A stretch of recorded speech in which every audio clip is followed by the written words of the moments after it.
Sziasztok, újra jelentkezünk, következik a Rekordtán újabb kiadása. Egy beszélgetés atlétikáról, beszélgetés magyar eredményekről, és hát természetesen világcsúcsokról, mert nagyon beindult a szezon. Itt van Ziti és Gábor is természetesen, úgyhogy csapjunk egyből bele, illetve gyorsan elmondjuk azt, amit mindig el szoktunk mondani.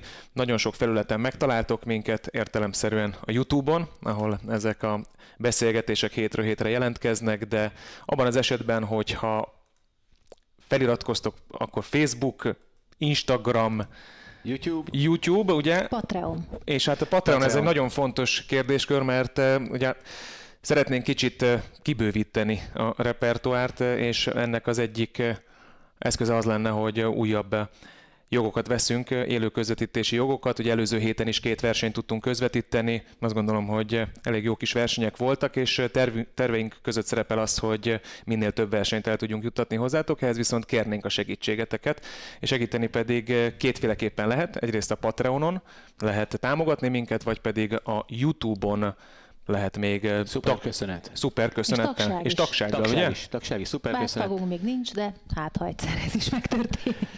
De, és hogyha bárki csak elmondja másnak, akiről tudja, hogy szereti az atlétikát, már az is segítség. Tehát, hogy akkor is beljebb vagyunk, azt hiszem, hogyha csak a YouTube csatorna feliratkozók száma növekszik. Most már lassan 2000-en vagyunk, úgyhogy menjünk tovább. A héten átszabjuk ezt a határt. Azt mondtad 1999-en.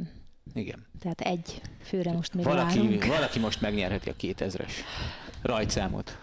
Ja, és akkor gyorsan még annyit mondjunk el, hogy az Atlétika VB-t nálunk nézzétek, és ott leszünk a helyszínen. Akár találkozhattok is velünk majd. Csapjunk bele viszont tényleg. Jó. Sok mindenről kell beszélni. Ugye az előző héten maga ez a beszélgetés elmaradt, mert hogy élő közvetítések miatt másra koncentráltunk, de rengeteg dolog történt. Menjünk időrendi sorrendbe, de először magyar eredményekkel foglalkozzunk. 2 magyar bronz kategóriai versenyt rendeztek meg, az egyiket itt az újonnan átadott Lantos Mihály központban, ahol a mondó borítás jelezte, hogy lehet gyorsan futni rajta, és hétvégén pedig Nyíregyházán volt egy jó kis verseny, ott pedig azért az erős szelek nem minden eredményt tettek hivatalossá. Viszont jóvá. Igen. Kicsit megtolta ott a mezőn sok helyen a nyíregyházi versenyen. Én ki voltam az MTK pályán, egy picit úgy meg is tapicskoltam a rekordtánt, meg mondót. Pláne. Igen. A mondót, és megyek majd... Eldobta a kezed? Figyelj, nem tudtam, de tang, így visszadobott. Meg megyek majd erre a most hétvégén megrendezésre kerülő ilyen nyílt napra a stadionba, úgyhogy majd be tudok számolni. Mennyi? Lehetne indulni távolugrásba. És hajóval mész? Hát, úszom. Mert lehet menni hajóval is egyébként. Tényleg? Aha, ez most ilyen tök új hír, hogy ugye a világbajnokságra is lehet majd menni hajóval. Azt hiszem az a hajó le fog menni, amelyik így körözít. Tehát egy BKV hajó? Vagy Mahart, nem? Igen. Nem tudom, hogy én sem tudom, de megnézem. Aztán BKV nem. Van olyan hajó, amit lehet BKV jegyen használni szerintem, ugye? Igen, ez szerintem nem az lesz. Én azt hiszem, hogy ez 1500 forint egy napi jegyre, de bárhányszor lemehetsz vele, vagy ilyesmi. És szerintem nem csak annyi, hogy a műpáttól lemész, hanem tényleg azzal lehet érkezni bárhonnan a városból. És már erre a nyílt napra. Úgyhogy egyébként neked még szóba is jöhet, hiszen kisétáltok a... Hát egy kicsit nagy sét, nekem nagy séta lenne azért a Dunapart, de nem tartom kizártnak esetleg egy ilyen cangás megmozdulást, hogyha az is megoldás. Na, utána nézek, köszönöm, úgyhogy egyébként igen, szerintem egyébként ott is nagyon jó kis szelek voltak, de ott még nem volt ez a horror nagy hátszél, ami mindent ugye, hát sajnos hiába futottak, brutális, nekem a női 100 volt ilyen, micsoda, mit futott a bogi, csak ott ugye 3-as hátszél volt, de majd ráérünk, hogyha ott tartunk, de egyébként egy nagyon jó hangulatú verseny volt, rengetegen gyűltek össze, hogy Molnár Attilát lássák 400-at futni, aki kicsit izgultam, hogy na, akkor most hogy lesz, mi lesz, de most már van 45-tel kezdődő eredménye is, nem csak 46, meg 44, úgyhogy egy jó hangulatú verseny volt szerintem. 45-10 volt, amit futott? A 10, azt hiszem, hogy 11. 10 vagy 11, ezért ez még az is magyar csúcs lenne, hogyha Cipruson nem futott volna. Igen. 10 lett. Szoktam emlékezni. Azon kívül egyébként tényleg, hát ezek ki kell emelni. 11 volt kiírva, és akkor 10 lett a hivatalos. Igen. Takács Bogit ki kell emelni, aki azért már ott is. Órán belül 2 magyar csúcs. Erről mesélj, Geri, mert azért mégiscsak érintett vagy. Igen. Egyrészt én otthon voltam, nem tudtam kimenni, de frissítgettem az eredményt, mert ilyenkor nem nagyon szeretem zavarni se apámat, se bátyámat, ugye mind a ketten edzőként ott voltak a helyszínen értelemszerűen, és már az első futás, hát az várható volt, hogyha szabad ilyet mondani, tehát azok az eredmények, amiket futott, teszem azt edzésen, vagy éppen korábbi versenyen Bogi, azért azt mondatták a Rolékkal, hogy abban az esetben, hogyha jó lesz a szél, akkor azért egy jó eredmény kisülhet belőle. Pont ezen rögtünk, amikor megérkeztem, hogy fogalmazok, nem azt mondom, hogy nem elégedett, de fogalmazunk úgy, hogy van még. Idézem a beszélgetésünket. Megérkeztem, Geri már itt ült, mondom, bátyád elégedett, mi? Szóval viccelsz. Szóval úgy fogalmazok, hogy ne tűnjön teljes hajcsárnak a bátyám, hogy látnak még teret a fejlődésre. És biztosan van is, ezt szerintem talán mutatta is a vasárnapi futás, de azért csak, hogy tisztába helyezzük a dolgokat, 11,23 másodperc most a friss magyar csúcs. Bízom benne, hogy fog ez javulni, és tényleg leteszik az asztalra azt, amit éreznek. Jó formában van Bogi, teljes mértékben egészséges. Azt érezte a Roli, hogy ennél még lesz élesebb majd a lába Boginak, és éppen ezért nagyon várta a vasárnapi versenyt, mert ez egy tök jó kis ritmus volt nekik csütörtökről vasárnapra. Kár azért a szélért, de azt hiszem, hogy nem kell szégyenkezni a vasárnapi futás miatt sem, már hogyha belegondolsz, teszem azt, ugye itt a pontverseny is azért fontos, és a helyezések is számítanak.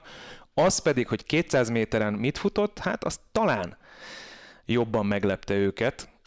22,77 másodperc alatt futott le a 200 métert, egy olyan versenyszámot, amire úgy különösképpen nem készülnek egyébként. Tehát, ahogy Bátyám fogalmazott, ezt sebességből kell megoldani. Úgy tűnik, hogy sikerült. Bogi egyébként alkalmas arra, amire nem minden sprinter, hogy a gyorsasági állóképessége azért elviszi 200 méteren keresztül. Én például soha nem voltam alkalmas erre. 250 sem. Igen, tehát hogy ő neki megy ez a táv vége, ott is érzik azt, hogy lehet előrelépni, de nem ezen lesz a hangsúly, tehát a hangsúly a 100 méteren lesz. Viszont azért azt el kell mondani, hogy hát ezt a országos csúcsot ugye Orosz Irén tartotta 1981 óta, akkor születtem. Tehát ez nem most, az nem... Mondok akkor keményebbet, viszont én meg ott voltam. Igen? Aha. Igen, ez egy Budapest nagydíjon futott, akkor még így hívták, 81-ben, ez még az egyike volt szerintem az első Budapest nagydíjon. Arra engem talán nem vittek ki. Én már ugye 10 éves voltam, pont ennyi ugye különbség közöttünk, tehát ezen én már ott voltam. Úgy emlékszem, ez kicsit talán így nagyképű, de ez megvan, tehát ez mindig benne volt, hogy szerintem én azt láttam, azt a magyar csúcsot. És ugye távirati iroda az helytelenül hozta, mert nem ez a legrégebbi magyar csúcs, a 400-as az egy ilyen Pál Ilona, én azt hiszem az Moszkvai olimpia, az még régebbi. Lassan azt is meg lehetne dönteni, nem, az is budapesti, akkor az nem a Moszkvai olimpián futott, akkor lehet, hogy az is ilyen Budapest nagydíj. Tehát szakállas csúcs. És egyébként Orosz Irén nagyon szimpatikusan üzent is Boginak, én úgy olvastam legalábbis, hogy gratulál és reméli, hogy hasonlóan jól fejlődik még, és mindenkit meglep majd a VB-n. Úgyhogy nagyon kedves üzenet volt.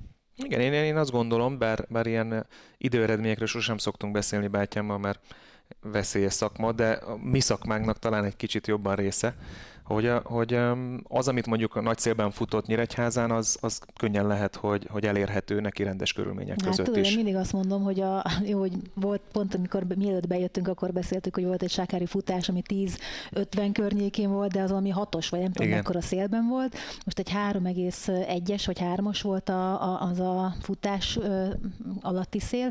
Tehát, hogy az megfutható, vagy megugorható, hogyha ilyen éppen, hogy csak kicsivel több a szél. Tehát, hogy ezt mindig mondtam, hogy aki tud széllel ekkorát, az előbb-utóbb meg fogja tudni csinálni normál szélben is. Én azt gondolom, hogy ez most realitás Bogiéknál. Ugye neki lesz egy 23-as Európa-bajnokság, ami azért abszolút fő cél, értelemszerűen egy budapesti világbajnokság is, de ez a két verseny, ahol szeretnének jól szerepelni, de hát az 23-as Európa-bajnokság az egy nagy lehetőség. Remélem nem hallgatja és nem fogok nyomást helyezni rá, mert az európai ranglistán jelen pillanatban ott van a legjobbak között. A korosztályos ranglistán különösképpen. Igen, azért ez így nem egy könnyű feladat. Nem. Mert most azt akartam gyorsan megnézni, lehet, hogy meg is nézem, ugye van ez a bizonyos Road to Budapest lista, hogy bár szerintem, hogyha ő ugye minden a rendező ország nevezhet egy atlétát, amit ki nem biztos, hogy indul, de a Nemzetközi Atlétikai Szövetségnek kell elfogadnia, de én majdnem biztos vagyok benne, hogyha Bogi nem is lesz nem tudom, 100-an mennyien indulhatnak, 30, 48-an. 48-an indulhatnak női 100-on, abban szerintem benne is lesz. Én is úgy gondolom, hogy ha úgy megy tovább a szezon, ahogy ők ezt elképzelik, és nem lesz, adja Isten, nem lesz semmiféle sérülés, akkor én gondolom, hogy alanyi jogon is ott lesz majd. Pillanatilag 106. azt írják, de azon azt hiszem, az a világranglista, nem pedig Na mindegy, de biztos vagyok majdnem, hogy az ő nevezését el fogják fogadni. Tehát ez nem kérdés, hogy 100 méteren ugye ott nem történt olyan kellemetlenség, pont 10 000 méter kapcsán gondolkodtam erről, hogy vajon, hogyha a 10 000-es magyar bajnokot benevezik, akkor azt elfogadja a Nemzetközi Szövetség, mert ott azért mondjuk lehet, hogy lekörözik, vagy valami ilyesmi. Tehát hát de 100 méteren semmi oka nincs a Nemzetközi Szövetségnek nem elfogadni a Magyar Szövetség választottját, hiszen csak a hangulat lesz jobb tőle, és ez sokat számít egy ilyen versenyen. Meg hát szerintem egy kör tud menni. Igen. Egyébként 11.64 a 48-nak az eredménye, amivel bent van, és neki 11.49 a pontszáma. Tehát, hogy igazándiból ott van még egy picit lemaradva. Igen, de ahogy néztem, most rákattintottam a nevére, ugye itt még van bent 11.56-os futása tavaly Gyulai Memoriáról 1081 ponttal. Azt nézem, hogyha azt le tudja cserélni, egy 1100 pont fölötti, tehát még egy ilyen 10-30 környékét fut, már azzal szerintem ott lesz a 48-ban. És akkor ugye ott van a Gyulai Memoriál, a Magyar Bajnokság, azért az mind a kettő nagyon erős verseny, tehát itt egy F kategóriájú versenyek vannak a neve mellett csak. Tehát már a bronz is egy C kategóriás, mind a kettő, amivel most indult, és még az sincs benne. Tehát, hogy azért ez még nem az eredmény, amit majd fogunk látni tőle mondjuk július közepén. Igen, ugye arról szerintem még beszéljünk egy pár mondatot, hogy ezt nagyon ügyesen csinálták most szerintem mind a két bronz kategóriás versenyen, hogy hoztak külföldi atlétákat, de alapvetően a magyar atléták menedzselése volt a cél a világranglistán. Tehát az, hogy ugye jó idővel dobogón álljanak egy bronz kategóriás versenyen, és én feltételezem, nem tudok sokat a Gyulai Memoriál indulóiról, hogy a kicsit kevesebb a felhajtás idén, mint volt, de ennek lehet egyébként ez is az oka, hogy az ugye egy gold verseny, tehát még jobb pontokat ad, de mégis fontos lenne, hogy mondjuk Takács Bogi ne 8-ként jöjjön ott be, hanem adott esetben mondjuk 1-2 ember előzze meg, fusson ugyan egy jó idő, de egy jó eredmény. Tehát ez egy kicsit ilyen... Mezőnymenedzsment. Mezőnymenedzsment, ez egy teljesen bevett és nem most mondom elvárt, de igen, ez volna a feladata. Ez volna ilyen esetben szerintem, pláne hogyha mi rendezzük a világbajnokságot, akkor mindenképpen ez amit itt is történt a két bronzverseny, hogy nagyon szépen okosan volt összerakva a mezőny, hogy első-második helyek, a jó idő mellett egy bronzkategóriás verseny, jó pontokat eredményez, előre tudsz menni a világranglistán, és adott esetben induló lehetsz Budapesten a végén. Igen, ez elvárt, ez talán túlzó szó lenne, de én azt gondolom, hogy kihagyni ezt a lehetőséget, az pedig butaság a másik oldalról nézve. Volt még szép eredmény, nehogy itt aztán megvádoljanak minket, hogy hazabeszélünk Takács Bogi kapcsán. Egyrészt, hogy a 400 méteren azt említetted, hogy 45-10-zel ért be Molnár Attila, úgyhogy továbbra is nagyon jó formában van. Én szerintem a női távolugrás... Hát ezt nem hagytam volna. Így van. Biztos lehetsz benne. De azt meséld is el, Züti, amit láttál ott, mert azért ez egy komoly sztori.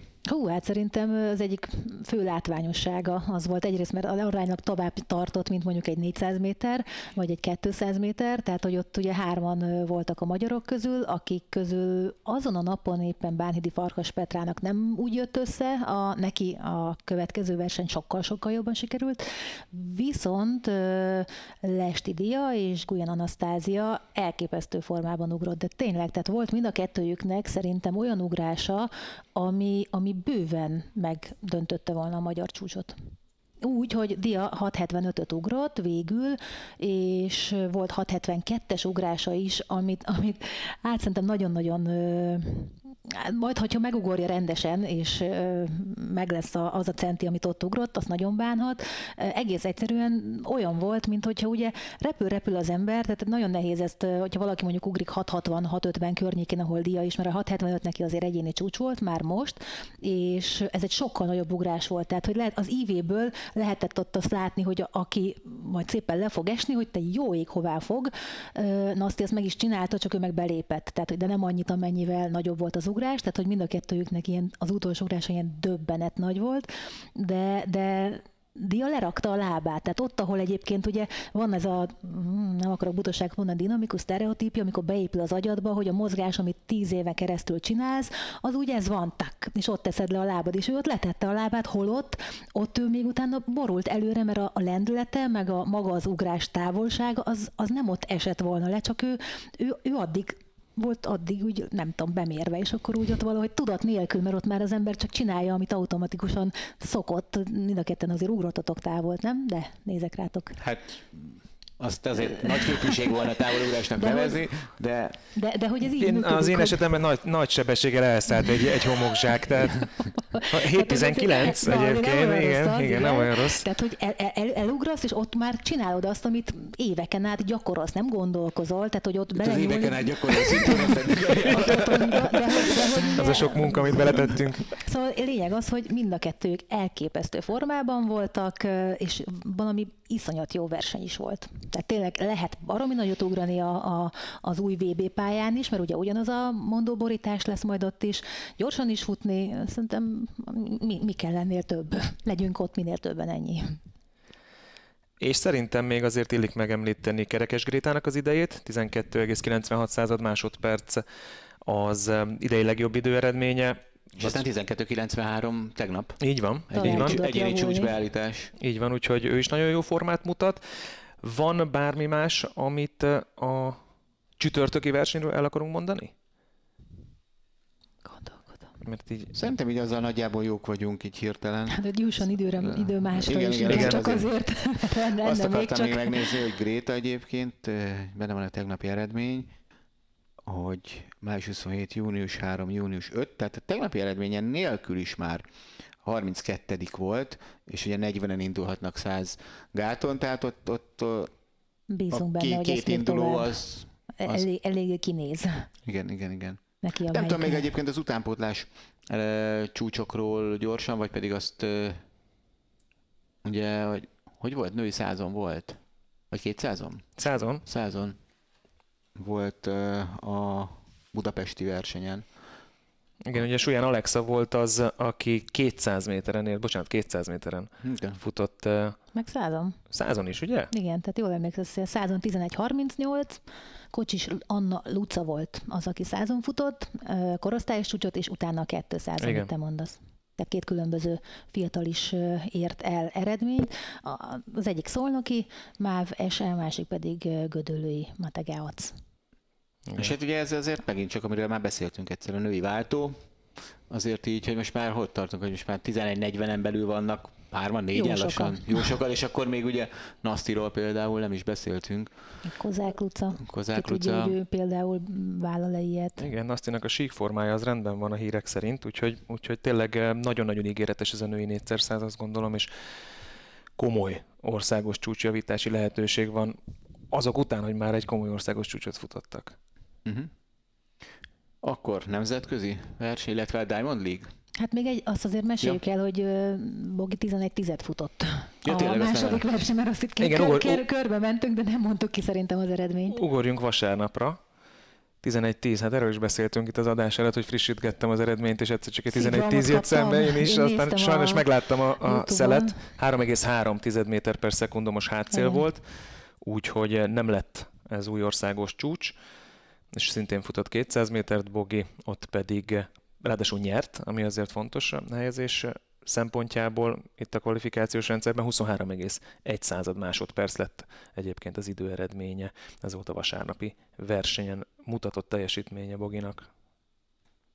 Azt nézem még ott. A nemzetközi eredményeket azért azok közül is mondjunk el szerintem egyet-kettőt, mert azért nem rossz atléták jöttek el Nyíregyházára sem, például egy női súlylök és világbajnok a Csézélje ott volt, és 19.75, és hát Márton Anita is 18.26, először idén a szezonban 18 méter fölött. Ugye Emmanuel Matadit is azért szoktuk ismerni, és szoktuk azért a Diamond League versenyeken is látni, hogy 11-11-et futott, azért az sem egy rossz idő, és volt ugye egy 66 méteres diszkoszvetés a dél-afrikai Viktor Hagántal, úgyhogy voltak tényleg nagyon szép eredmények. Meg hát ugye Kerekes Grétinek az eredményét szőrmentén már említettük, 100 gáton 12,93 másodperces egyéni csúcs beállítással lett második. És náluk szélcsend volt. Tegyük rögtön hozzá, hogy ugye előtte, utána sokszor volt, hogy több mint 2 méter per szekundumos hátszél volt, na hát náluk nem. 0,4. Úgyhogy alakul, azt hiszem, még lezárva a magyar atlétákat, nagyon-nagyon szépen alakul ez a forma a világbajnokságra. Tehát azért itt olyan eredményeket látunk, amit kimerem jelenteni, soha nem láttunk még magyar szinten, ilyen mennyiségben, és még tényleg még mindig csak az eleje van a szezonnak. Abszolút, tehát az a hatás, amire szoktunk számítani hazai rendezésű versenyen, akár magyar versenyen, akár ugye, hogyha máshol rendezik a nagy világversenyt, az egyértelműen látszik, hogy tömegével javulnak az eredmények, és olyan eredmények születnek, amelyek korszakos országos csúcsokat döntenek meg. Úgyhogy azt hiszem, hogy nagyon bizakodhatunk, és talán mi is még nagyobb motivációval fogunk nekivágni, akár kommentátori székben, de ezt leginkább nézői szempontból mondom, tehát érdemes lesz kimenni, mert jó magyar eredményeknek szurkolhatunk majd a világbajnokságon. Na, ugorjunk akkor a Gyémánt Ligára? Arra vacak pénteki párizsi versenyre. Itt van előttem a Nemzetközi Atlétikai Szövetség cikke, és a következő mondattal kezdődik. Ez az este úgy fog bemenni az atlétika történetében, mint az egyik legnagyobb estéje az atlétikának. Ez adom. Tehát én hallottam valamit, a BBC-nél mondták azt, hogy az elmúlt 25 év legjobb atlétika versenye volt, és azt hiszem, hogy tényleg, hát most más nem mondunk azt, hogy volt egy világcsúcs, amit a televíziós programon kívül futottak.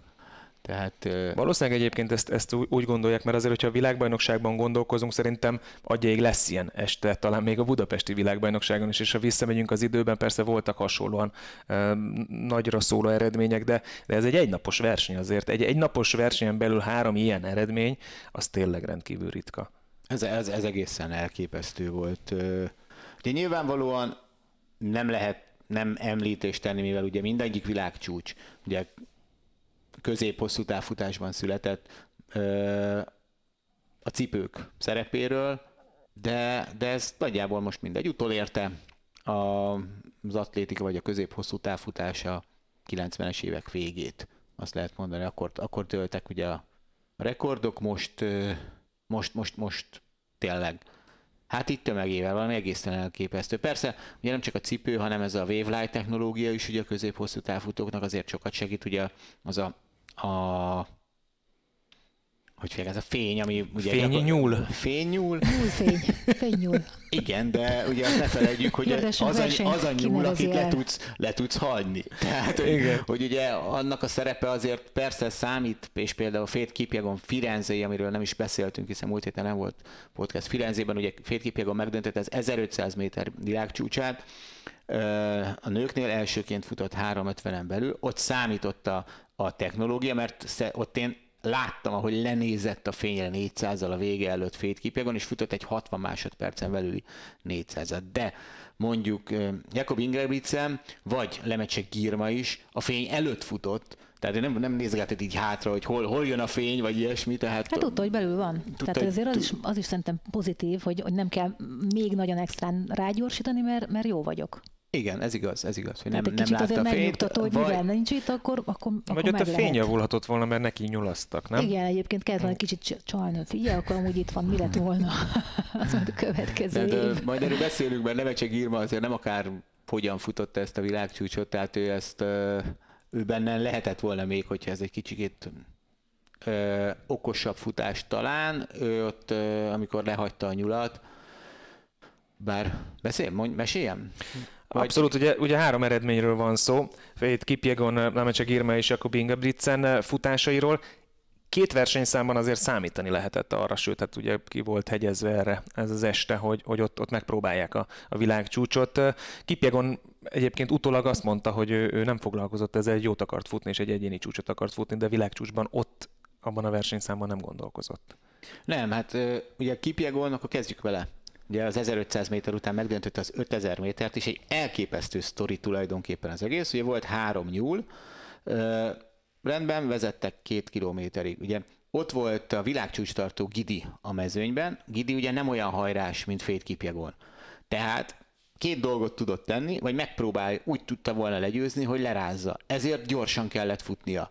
És gyakorlatilag annyi történt, hogy nyulazott a Fejt Kipjegonnak azért, hogy az megdöntse az ő világcsúcsát. Egy egészen döbbenetes sztori, de Fejt Kipjegon, és ez nagyon-nagyon szép történet, hogy 6-700 méterrel a vége előtt megelőzte. Tehát nem arról volt szó, hogy sunyiba nyomta, és az utolsó 100 méteren kilépett mögül, amit megtehetett volna, akkor valószínűleg egyébként talán hát még lehet, hogy úgy is megdöntik a világcsúcsot, mert érdemben nem futott Kipjegon gyorsabban ott azon az időszakban, amikor vezetett, mint Gidi, csak sőt, az lehet, hogy pont azért ment előre, egy picikét inkább tartsa ezt a tempót, de az is hihetetlen volt, hogy az 5000 méter végére is oda tette a 60 másodpercen belüli kört, és futott 14.05-öt. Én láttam férfiakat, hogy mit küzdöttek, amikor én gyerek voltam azért, hogy 14 percen belülre kerüljenek 5000 méteren, és meg lehet nézni szerintem eddig körülbelül egy olyan 25 magyar férfi futott 14 percen belül, és most 14.05-nél jár a női világcsúcs. Ami egészen hihetetlen. Nagyon kíváncsi leszek, hogy Kipjegon duplázni készül-e a budapesti VB-n, mert hát így, hogyha ő a világcsúcs tartó, hát így most mit lehet ellene kitalálni? Hát gyorsabb nem leszel egy 5000 méteren, egy 1500-es futónál. Az biztos. Lehajrázni nem fogod. Esetleg, hát bár mondjuk egy Cegály, az 5000 méter világbajnoka éppen nem lassú, és neki is van nem sokkal lassabb egyéni csúcsa 1500 méteren, mint Kipjegonnak, de azért ez egy erős dupla lehet. És ugye ez olyan dupla, amit férfiaknál ugye az újkori időkben megcsinált Hicham El Guerrouj és aztán Bernard Lagat olimpián világbajnokságon, és aztán először az 60-as években volt egy, de nőknél még sosem volt 1500-5000 dupla. És soha nem is tartott a világcsúcsot senki. Itt van előttem egyébként a nyilatkozat, itt, amit olvastam, hogy az volt a cél, hogy megjavítsam az egyéni csúcsomat, Gidi után futottam, utána pedig alakult minden, ahogy alakult. Nem tudom, hogy mi a következő lépcső, meg kell beszélnem az edzővel és a menedzsmenttel, utána majd kitaláljuk, ha a testem egészséges, bármi elképzelhető. Szerintem ez valamilyen szinten bújtatva erről szól. Hát olyan formában, valamilyen formában nő még nem volt itt ezen a 2 távon. Benne van nyilvánvalóan az, hogy valahol szerintem rá fogják beszélni, hogy fuss egy 3000-et. Mondjuk a 2 mérföldet aztán nagyon gyakran nem futják, csak ugye itt Ingevicen, de ebben még azért megbújnak. Egy mérföldes rekord is összejöhet, tehát az is lehet, hogy Fejt Kipjegon fut idén 4 világcsúcsot. Mert azért mondjuk a mérföldes világcsúcs az nagy dolog, és a 3000-es világcsúcs, ugye ne felejtjük, azért a 90-es évek közepéig a nők azok nem 5000-et futottak a világversenyeken, hanem 3000 méter, tehát azok is azért fontos csúcsok, nem egy ilyen. Bár mondjuk mindjárt majd, de mikor bemesélem Ingebrigtsen rekordját, elmondani, hogy a 2 mérföld is miért fontos csúcs, de azért nyilván nem annyira, mint a véletlen, ugye ez nem is világcsúcs, hanem csak világ legjobb eredménye. Igen. Beszéljünk előtte Girmáról szerintem, aki úgy érkezett Párizsba, hogy meg akarja dönteni a világcsúcsot, úgyhogy elég ambiciózus iramot kér, de nem tört bele a bicskája. Nem, de majdnem. Tehát ugye az volt nagyon érdekes, ugye, hogy látjuk Dohában egymás ellen futni síkon Lemecse Girmát, és El Bakkalit, aki ugye olimpiai bajnok, világbajnok 3000 akadályon, és ott ugye látszott, hogy 3000 síkon van közöttük 6-7-8 másodperc. Valami nagyon-nagyon sok. És ez látszott is, és így is kezeltük. Ugye azóta El Bakkalit láttuk Rabatban ugye futni majdnem marokkói csúcsot, ami egykoron egyébként világcsúcs volt, tehát egy nagyon jó időt. És tényleg azt gondolom, hogy teljesen egyértelműen látszott, hogy Lemecse Girma képes erre a világcsúcsra, ami egy 20 éves rekord volt, ugye Cheyenne katári színekben, de ugye kenyai születésüként tartotta ezt a világrekordot, és ugye ezt a rekordot szerintem soha nem tartotta még etióp. 3000 méteres akadályfutást, ami azért szintén érdekes, és viszont ugye nem véletlen van az, hogy bár futóformája, sík futóformája szerintem mindig is jobb volt Lemecse Girmának, mint El Bakkalinak, de El Bakkali, aki szintén nem egy úgy gátazik, mint ahogy egy európai akadályfutó, de azért nagyon jobban gátazik, mint Lemecse Girma, és nagyjából az egyenlíti ki közöttük a dolgokat, és ugye az volt az érdekes, hogy volt két nyúl, és Lemecse Girma azért előzte meg a második nyúlat, és a második nyúl az nem futotta ki azt a távot, amit vártak tőle, és kezdett el gyorsabban futni, mert egyszerűen láthatóan Lemecse Girmát az zavarja akadályfutás közben, hogy ő a harmadik pozícióban van, mondjuk. Tehát ugye Faith Kipyegonnál megmérték az 1500 méteren, amikor a világcsúcsot futott, hogy 1503 métert futott. Lemecse Girma gyakorlatilag folyamatosan majdnem a kettes pályán futott azért, hogy az akadályokat jól vegye, és ugye azért kezdett el egyedül futni és gyorsan futni, hogy végre ne az legyen, hogy most neki bárkire figyelnie kell, és emiatt majdnem elment a világcsúcs. Az volt a helyzet, hogy nagyon-nagyon sokkal a világcsúcs részidőn belül volt, és a fény előtt volt, és aztán a fény majdnem utolérte 300 méterre a véget, és tulajdonképpen csak a hajrája volt az, amivel megdöntötte a rekordot. Mondjam a harmadikat is? Vagy beszéltek ti is? Szerintem mondd. Jó, akkor elmondom. Olyan lendületben vagy, a fény előtt vagy szerintem egy 3 méterre, ezt ki kell használni. Szuper szériában vagyunk, ahogy barátom mondani szokta. Szóval a 2 mérföld világcsúcsa, ami ugye azért fontos, mert az 1 mérföld világcsúcsa volt ugye egy óriási mérföldkő az atlétikában, Roger Bannister volt, aki 1 mérföldön 4 percen belül futott, és akkor, amikor azt a rekordot futották, amit most megdöntött Jakob Ingebrigtsen, pedig nagyon-nagyon, majdnem 4 másodperccel, tehát elképesztően sokkal, akkor az volt a kérdés, hogy Daniel Komen 97-ben tud-e 2 darab 4 percen belüli mérföldet, és tudott 2 darab 4 percen belüli mérföldet, és ha megnézed mennyire Gerik, légy szíves közben a 2 mérföld örökranglistáját, hogyha megtalálod, mert az egy nagyon érdekes névsor, hogy kiknek nem sikerült 8 percen belül futni a 2 mérföldet. Nyilván nem egy olyan nagyon-nagyon sokat futott versenyszámról van szó, nem rendeznek vele világversenyt, nem is tartanak nyilván világcsúcsot, csak világ legjobb eredményét, de ugye nem tudott 8 percen belül futni. Haile Gebrselassie, Hicham El Guerrouj, ez szerintem ez az idei, amit City itt elém toltál, az örököt kéne. Itt van, ugye most a 7.54 az értelemszerűen a toplista, Komen 7.58.61, utána a harmadik az örökranglistán Haile Gebrselassie 8.01.08-al. Erről beszélek. Igen. És Hicham sem tudott 8 percen belül futni, arról nem beszélve, hogy Steve Cram, Sebastian Coe és a többiek nem tudtak. Tehát, hogy olyan formátumú futók nem tudtak 8 percen belül futni, hogy ehhez képest ez a 7.54, ez, ami, ha jól emlékszem, azt jelentett egyébként, hogy egy 7.24-es 3000 méterből futott még tovább 218 métert Jakob Ingebrigtsen, és ami azt is jelenti, hogy Daniel Komennek a 3000 méteres világcsúcsa sincsen biztonságban, szerintem. Ami egyébként a fedett pályán már megdőlt pont Lemecse Girma által. Az volt az a csúcs, amit Budapesten futott még. Hivatalos split, 3000 méter 7.24.00, és utána a maradék idő, ugye ez a 218 méter, amit említettél, 7.54.10 lett a vége. Hát visszatérve egyébként a nevekre, tényleg érdemes ránézni erre a 2 mérföldes, mert azért mondjuk ott van Chelimo Kipchoge, Mo Farah, Moses Kiptanui. Elég gyönge, nem? Félelmetes nevek. És akkor ő berakja 6 másodperccel beljebb. Szóval ezek után a 3000 méteres akadály, vagy 3000 méter világcsúcsát azt említettem, de, és hogy Daniel Komen nem lehet biztonságban, de abban se vagyok biztos, hogy Hicham El Guerrouj 1500-as 3.26.00-ás csúcsa az biztosan megéri a szezon végét. Bármi másról szeretnénk beszélni egyébként a párizsi versennyel kapcsolatban, mert azért születtek még szép eredmények. Beszéljünk persze. Igen.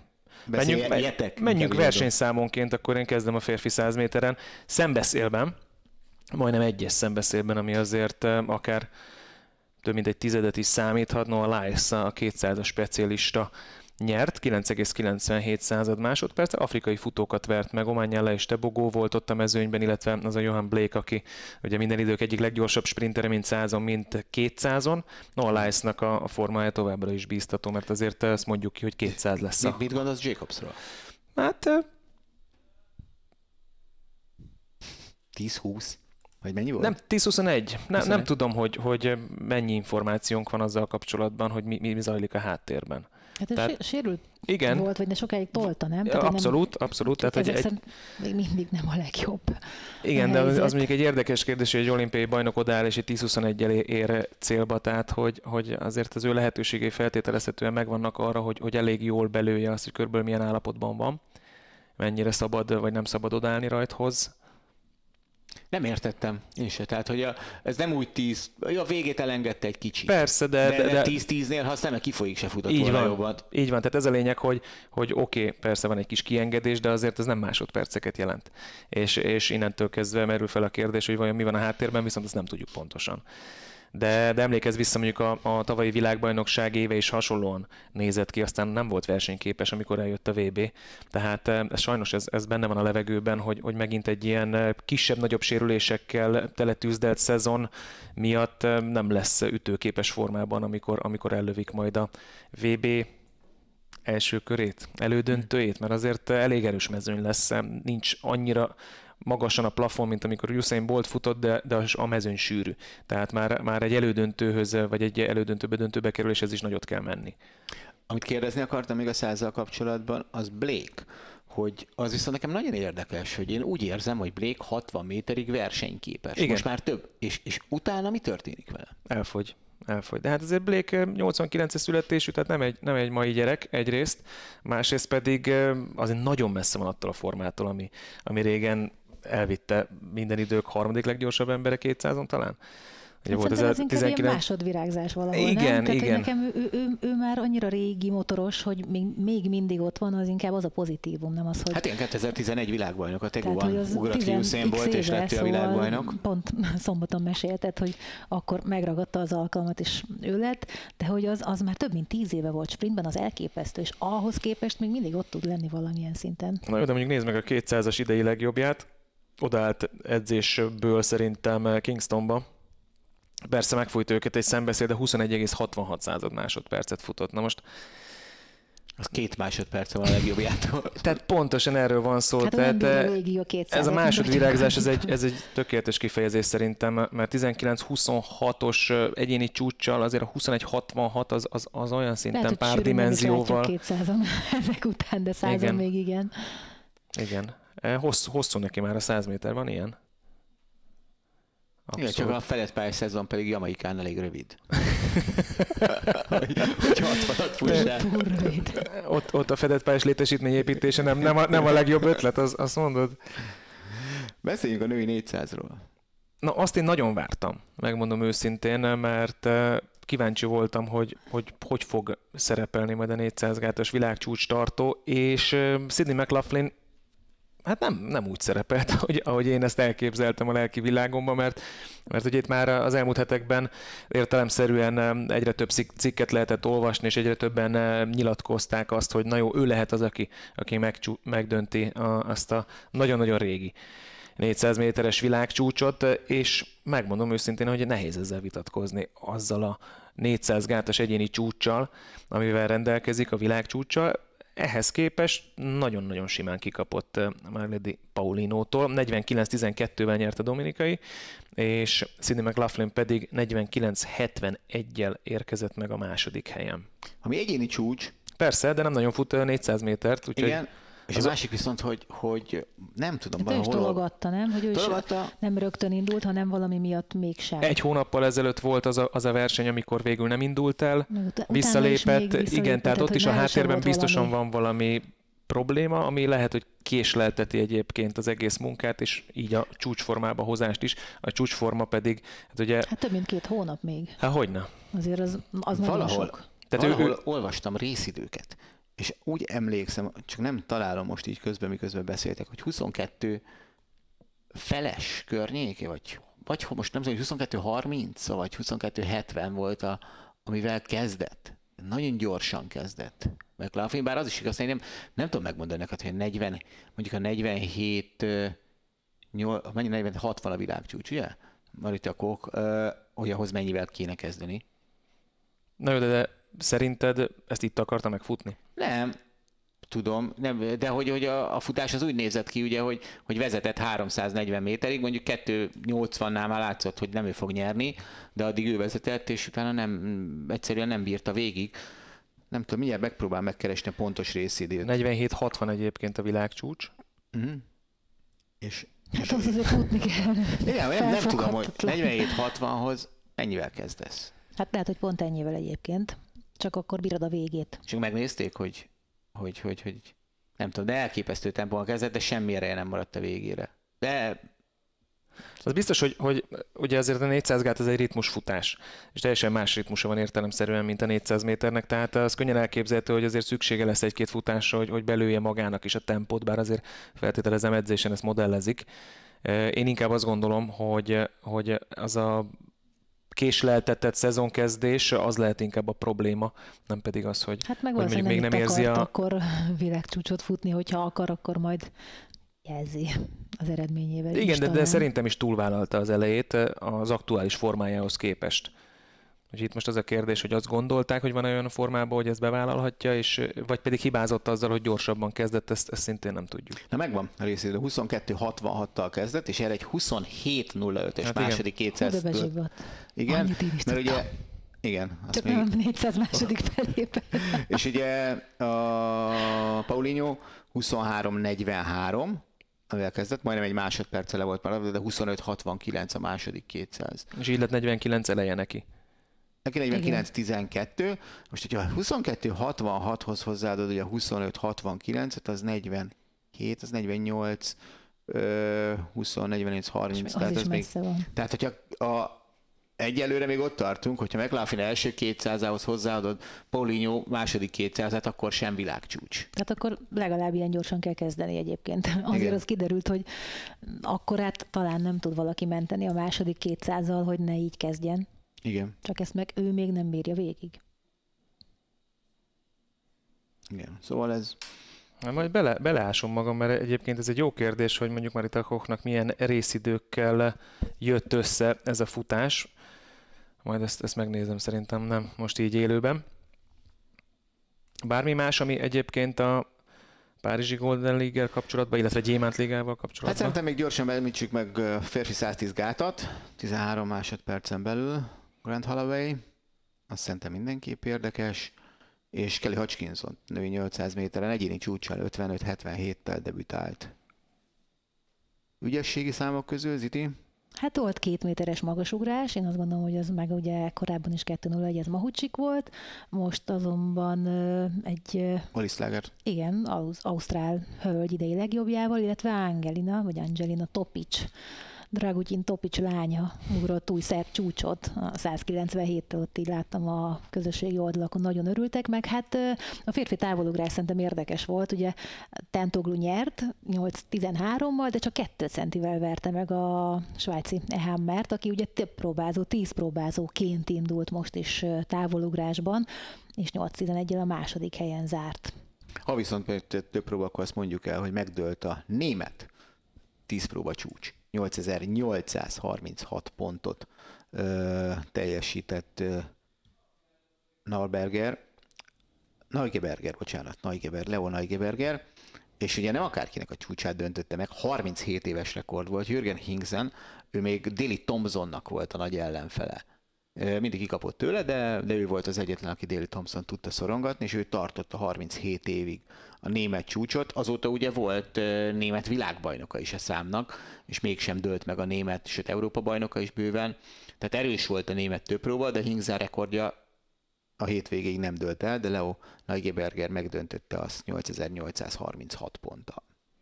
Ami fontos még természetesen, hogy ott volt Halász Bence egyébként, és a harmadik helyen végzett, 76-21 lett a dobás. Legjobb tudomásom szerint más magyar induló nem volt a Párizsban. Liga nem? Így van. Szerintem ennyi, nem? Így van, így szerintem összefoglaltuk az elmúlt 2 Gyémántliga versenyt, illetve a magyar versenyeket. És hát beindul a szezon, tehát innentől kezdve azt hiszem, hogy teljesen jogos az, hogy heti rendszerességgel jövünk, mint ahogy eddig is tettük, és mindig is lesz miről beszélni. Úgyhogy nincs más hátra, mint hogy elbúcsúzunk, és természetesen, amit az adás elején Gábor kért, terjesszétek a munkásságunkat, és legyünk minél többen. Remélem már mire végeztünk, át is szakítottuk a 2000-es államhatárt a feliratkozásokból, úgyhogy YouTube, Instagram, Facebook, mindenhol jelen vagyunk, és hogyha támogatni szeretnétek, akkor a Patreonon, illetve a YouTube-on tudjátok ezt megoldani. Értelemszerűen mindent csak és kizárólag atlétikai jogokra fogunk költeni, hogy minél többet tudjunk majd közvetíteni az Atlétika tévén. Ahol mikor lesz a következő adásunk? Most beledoblak a mély vízbe. Július 20. Júli 20? Ne mondjátok, ha nem. De lehet. De Addig viszont egy csomó pillanatig beszélgetést megnézem. láthattok, illetve podcastekkel is jelentkezünk, tehát lesznek tartalmak bőven.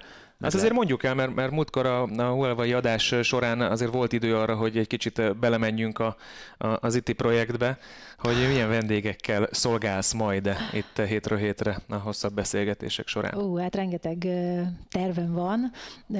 Van új csali, akit megpróbálok, és egyébként 20-a, méghozzá Somorja, Szamorin. Úgyhogy utána Madrid, 22, aztán utána már szeptemberi a következő dátum. Úgyhogy igen, hát Cingler Zsolttal sikerült, Vasszi Tünde a következő, aki elvileg pár napon belül érkezik a stúdióba, illetve Kiribiával is már felvettünk egy hosszabb interjút, de hát a tervekben van ugye Németh Zsolt, közben aztán megnéztem, mert neki én írtam, és hát látta, de nem válaszolt, úgyhogy sok jót ott nem sejtek. Letiltott? Nem tiltott le, de úgy érzem, hogy hát nála nem biztos, hogy olyan nagyon könnyű lesz ezt megoldani. Gécsek Tibor is úgy tudom, hogy ígérte, úgyhogy őt is majd el kell kezdenem hajtani, illetve Bai Balázs is igent mondott, csak ugye hát őt aztán pláne nem egyszerű elkapni. Bakosi Bélával tudtam beszélni most a budapesti versenyen, ő is azt mondta, hogy hogyne, úgyhogy őt is hívhatom. Ez ügyben Ináncsi Ritának is megvan a száma, ő is azt mondta, hogy hát nem, szívesen nem akar, de aztán addig Jó kis előjáték a beszélgetésre, igen. De hát ő nem az tehát hogy teljesen eltűnt azért az atlétikából Rita, tehát hogy tényleg egy teljesen civil foglalkozást űzött, és nem igazán ugye található meg. Győrfi Dóra az, akit én még szeretnék elcsípni. Ugye nagyon-nagyon érdekes, hiszen ő ugye teljesen más irányú karrier hát az úgy, mint atlétika Rita, után. Ő is teljesen más. Viszont történet. ugye ott azért ő benn van abban a közegben is abszolút a köztudatban és az élvonalban, amit igen. közgazdászként. Úgyhogy szerintem az nagyon érdekes beszélgetés lehet. És van még egy videónk, az már kín van. Ugye volt egy tárlatvezetés az atlétika kiállításra a hétvégén, amit én nagyon élveztem, remélem akik hallgatták azok is, és ennek most már fönn lesz a hangilag egy picikét följavított változata is a YouTube csatornánkon, úgyhogy tényleg azért most már lehet találni egy csomó mindent szerintem. Szerintem ezzel zárjuk is a mai napot. Köszönjük szépen a figyelmet, jövő héten újra találkozunk, sziasztok!